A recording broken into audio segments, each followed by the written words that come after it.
ఇప్పటికే మీ వల్ల మీ చేతగాంతనం వల్ల పరిశ్రమలు వెళ్ళిపోతూ ఉన్నాయి. ఒకటి గుజరాత్కి పోయింది కేన్స్, ఇంకోటి ఏపీకి పోయింది ప్రీమియరు, చెప్పుకుంటూ పోతే తమిళనాడుకు ఇంకోటి కార్నింగ్ పోయింది. ఇప్పుడు ఎల్ఎన్టీ కూడా మొత్తం రాష్ట్రం వదిలిపెట్టి వెళ్ళిపోయింది. నేను పొద్దున్నే ఎల్ఎన్టీ సంస్థలో ఉండే ఇంకో ఐటీ కంపెనీ ఉంటుంది మైండ్ ట్రీ అని, వాళ్ళతో కూడా మాట్లాడినా.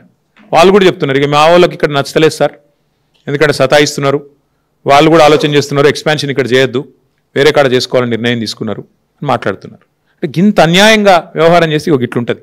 ఇప్పటికే 2,20,000 కోట్లు అప్పు చేసిండు రేవంత్ రెడ్డి. ఈ 22 నెలల్లో నెలకు 10,000 కోట్ల రూపాయల చొప్పున కాగ్ చెప్పింది, నేను చెప్పట్లేదు.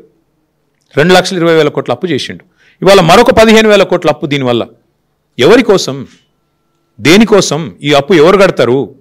నేను అడిగేది ఈ ముఖ్యమంత్రి గారిని, మీరు దేనికి పైసలు లేవంటారు? ఆర్టీసీ కార్మికులను ఆదుకునేందుకు పైసలు లేవు, ఉద్యోగస్తులకు డిఏలు ఇచ్చేందుకు పైసలు లేవు, రిటైర్డ్ అయిన ఉద్యోగులకు రిటైర్మెంట్ బెనిఫిట్స్ ఇచ్చేందుకు పైసలు లేవు, 6 గ్యారంటీల అమలుకు పైసలు లేవు. మరి 15,000 కోట్ల అప్పు ఎందుకు, ఎవరి కోసం, ఏ కారణం చేత మీరు తీసుకుంటున్నారో చెప్పాలని చెప్పి నేను కోరుతా ఉన్నాను. మాకైతే స్పష్టమైన సమాచారం ఉంది. ముఖ్యమంత్రి గారి ఎజెండా పెద్దగా ఉంది. ముఖ్యమంత్రి ఏం చేసినా దాని ఇంకొక లెక్క ఉంటుంది. ఆ లెక్క ఏంది అంటే, ఈ 280 ఎకరాల మీద ముఖ్యమంత్రి గారికి ఆయన అనుయాయులకు కన్నుపడ్డది.